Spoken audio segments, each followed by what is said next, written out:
Hi hello అందరికీ నమస్తే అండి. అందరు ఎలా ఉన్నారండి? నేనైతే చాలా బాగున్నాను. మీరు కూడా ఎప్పుడూ బాగుండాలని మనస్ఫూర్తిగా కోరుకుంటున్నానండి.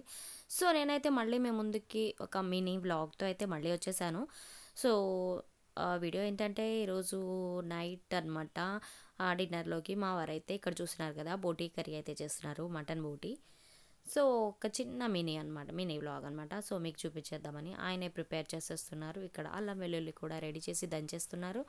2 టొమాటోస్ కూడా పెట్టేసుకున్నారు. అక్కడ ఆయిల్‌లో అయితే బోటీ ఫ్రై అవుతుంది. ఆనియన్స్ వేయించేసి అందులో బోటీ కూడా వేసేసి బాగా ఫ్రై చేసేస్తున్నాడు. ఇక్కడ ఫ్రెష్‌గా అల్లం వెల్లుల్లి దంచేస్తున్నారు.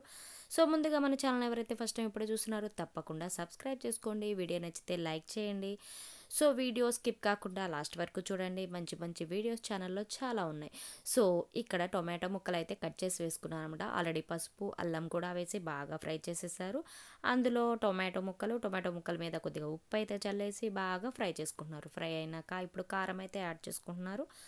కారం కూడా వేసి బాగా కలిపేసి దానికి సరిపడా వాటర్ కూడా వేసేసి బాగా ఉడకబెట్టేస్తారనమాట. బాగా ఉడికినాక ఇది బోటీని అయితే ఫస్ట్ మా వారు ఏం చేశారంటే వాటర్లో వేసి ఫస్ట్ బాయిల్ చేశారు, ఉడకబెట్టారు. ఎందుకంటే దాంట్లో ఉన్న చేదు ఆ ఫ్లేవర్ అంతా పోతుందంట. సో అందుకని ఆయన చేశారనమాట అలాగా. ఈ కర్రీ నాకు పెద్దగా చేయడం రాదు, నేను ఒక 2 సార్లు చేశాను అంతే. సో ఆయనకైతే తెలుసు బాగా. సో ఆయనైతే చేశారనమాట. ఇది ఈ కర్రీ అయితే మీకు చూపించేద్దాం అన్నట్టుగా నేనైతే ఈరోజు ఈ వీడియో అయితే చేశాను, మినీ వ్లాగ్. సో వీడియో అయితే నచ్చుతుందని అనుకుంటున్నాను. వీడియో నచ్చితే లైక్ చేయండి, షేర్ చేయండి, సబ్స్క్రైబ్ కూడా చేసుకోండి. మరిన్ని మంచి వీడియోస్ చూడాలంటే మన ఛానల్ని సబ్స్క్రైబ్ చేసుకొని మన వీడియోస్ చూస్తూనే ఉండండి. స్కిప్ కాకుండా అన్ని వీడియోస్ చూడండి. సో కర్రీ అయితే బాగా బాయిల్ అవుతుందనమాట. చూడాలి. పిల్లలకైతే పెద్దగా ఇష్టం లేదు. మా దేవాంశ్ బాబు అయితే తినేస్తాడు కానీ మా ప్రభస్తి పాప అయితే అస్సలు తినదు ఈ కూర. ఈ వాసనకే ఇంట్లో వాసన వస్తుంటే దానికి నచ్చట్లేదు స్మెల్కి. ముక్కు మూసుకొని తిరుగుతుంది ఇల్లంతా.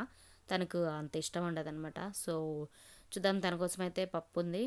ఇంకా మా దేవాంశ్ అయితే తినేస్తాడు. దీని మీదకైతే మేము జొన్న రొట్టెలు ఇంకా రైస్ కూడా చేసుకున్నాం. సో జొన్న రొట్టెలు ఈ నాన్ వెజ్ కర్రీస్తో అయితే చాలా చాలా టేస్ట్గా ఉంటుంది. చికెన్, మటన్ ఇంకా ఫిష్ ఏదైనా అసలు జొన్న రొట్టెల మీదకైతే టేస్ట్ సూపర్గా ఉంటుందన్నమాట. ఇక్కడ కర్రీలో మా వారైతే ఫైనల్గా కొత్తిమీర ఇంకా గరం మసాలా కూడా యాడ్ చేసేసుకుంటున్నారు.